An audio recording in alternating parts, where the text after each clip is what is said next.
Ibu bapak, saudara-saudari, adik-adik, anak-anak, sahabat kenalan yang terkasih, mari kita renungkan bacaan Injil pada hari ini, Kamis 25 November 2021.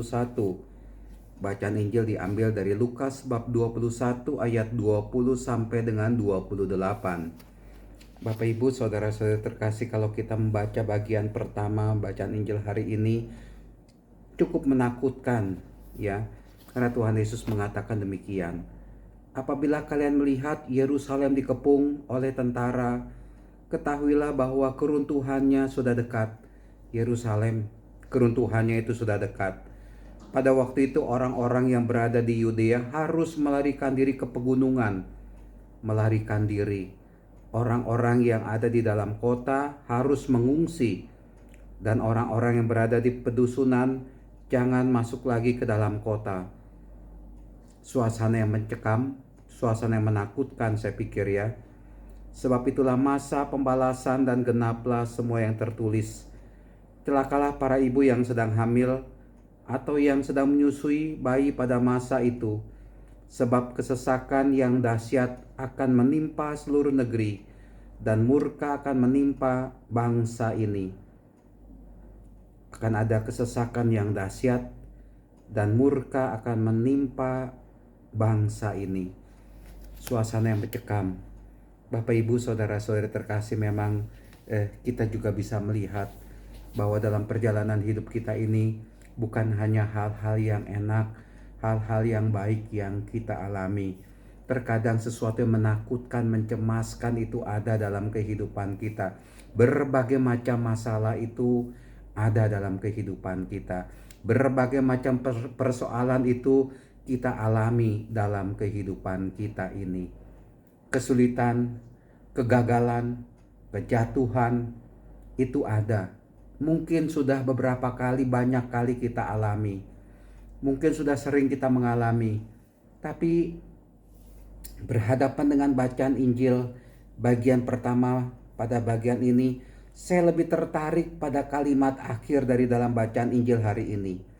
Apabila semuanya itu mulai terjadi, bangkitlah dan angkatlah mukamu, sebab penyelamatanmu sudah dekat.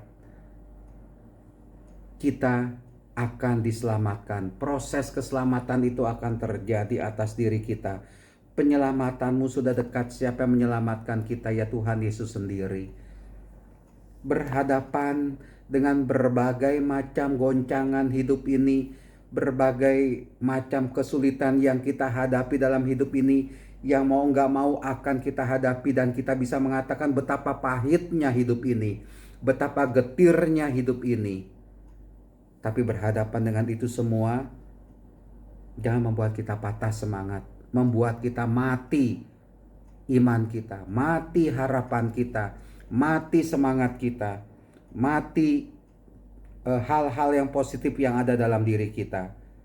Saya lebih tertarik mendengarkan kalimat sebab penyelamatanmu sudah dekat. Betapa Tuhan itu sudah merencanakan atau merancangkan yang baik kepada kita sekalian. Meskipun berhadapan dengan hal-hal yang menyeramkan, menyedihkan tadi, Tuhan tidak pernah meninggalkan kita, dan Tuhan selalu itu ada bersama dengan kita dan siap sedia untuk menyelamatkan kita. Maka dari itu Bapak Ibu, saudara-saudari terkasih, jangan kita melihat hal-hal yang getir yang sudah terjadi atau juga bisa saja terjadi kemudian, tapi yang mari kita lihat adalah betapa Tuhan itu tidak tinggal diam. Dia akan datang untuk menyelamatkan kita, mengangkat kita. Setidaknya Dia pasti menyertai kita dalam kehidupan kita yang diwarnai dengan berbagai macam kesulitan, berbagai macam kegagalan, berbagai macam penyakit, berbagai macam kesusahan. Yang harus kita pahami adalah Tuhan menyertai kita. Kita bisa kuat berhadapan dengan hal-hal itu semua karena ada Tuhan Yesus yang menyertai kita. Sekali lagi, jangan takut. Penyelamatanmu, proses penyelamatan bagi kita akan terus berlangsung. Ketika kita jatuh, Tuhan menyelamatkan kita. Ketika kita gagal, Tuhan pasti bertindak untuk kita sekalian. Percayalah kepada Tuhan yang menyelamatkan kita. Tuhan memberkati kita semua. Amin.